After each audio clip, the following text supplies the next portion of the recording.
Hi, welcome. I am a throat cancer survivor.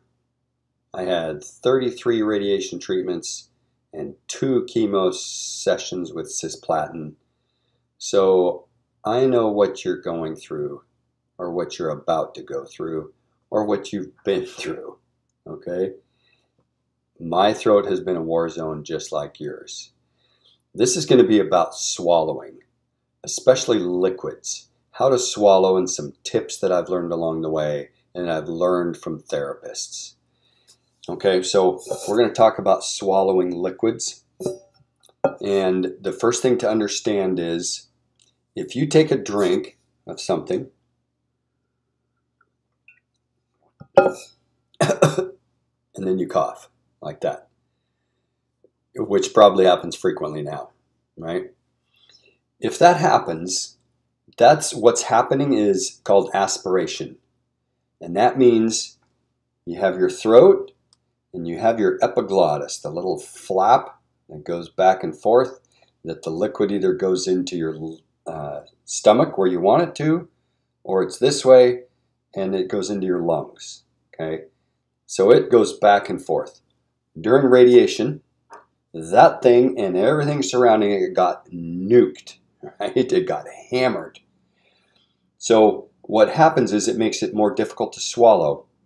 And the natural impulse, you don't think about it, obviously. You don't think about that flap going back and forth. It's slow to react. And so let's say it needs to be like this for liquid to go down your throat, not into your lungs. When you're breathing, it's in this position. As soon as you put something in your mouth and then you initiate the swallowing motion, your brain and the muscles, they automatically flip that thing over and it goes down and you don't choke. Okay? What happens with us is this is damaged and so is the surrounding tissue. And so it's slow to react.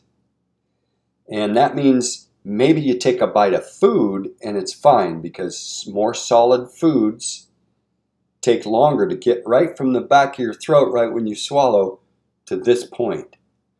But liquids like water are fast, right? They just zip right in there. And so you may cough and choke. So 2 ways to prevent that.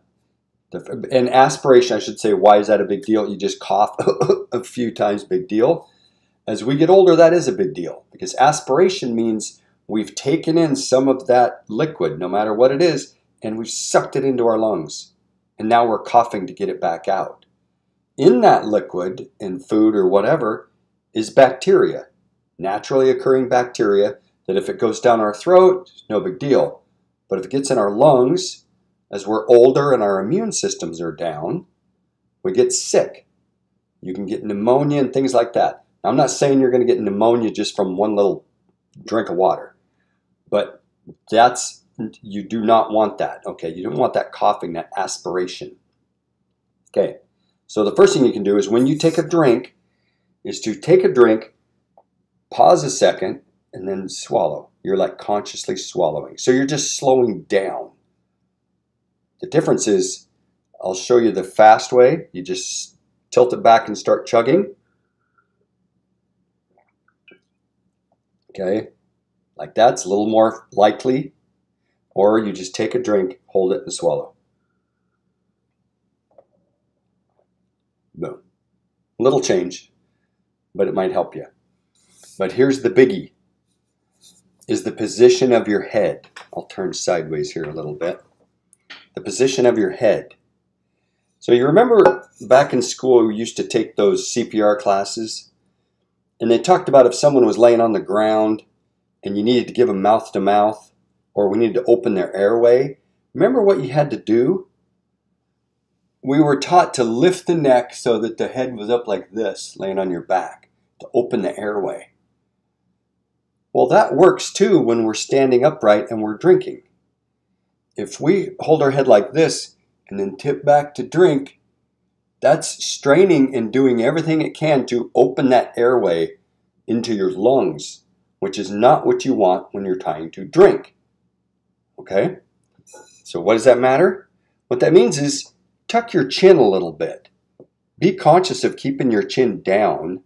You don't have to go like this, but down, not up when you drink. No big deal. Who drinks like that? Well, I'll tell you what happens involuntarily is the more empty a cup becomes, if a cup is really full, you just go like this. Easy. If it's empty, like this one is, see, just that angle right there will be more likely to aspirate. And then, like for years, this was my drinking cup at work. And I could not figure out, why am I always choking? No matter what I do, I can't do it. Well, it's the shape of it. As the water gets down to like here, I have to tip it way back just to get to it. Okay, so see what I have to. That's what I have to do. Okay, so the shape of your vessel matters. Now I don't use this anymore, except for demonstration purposes.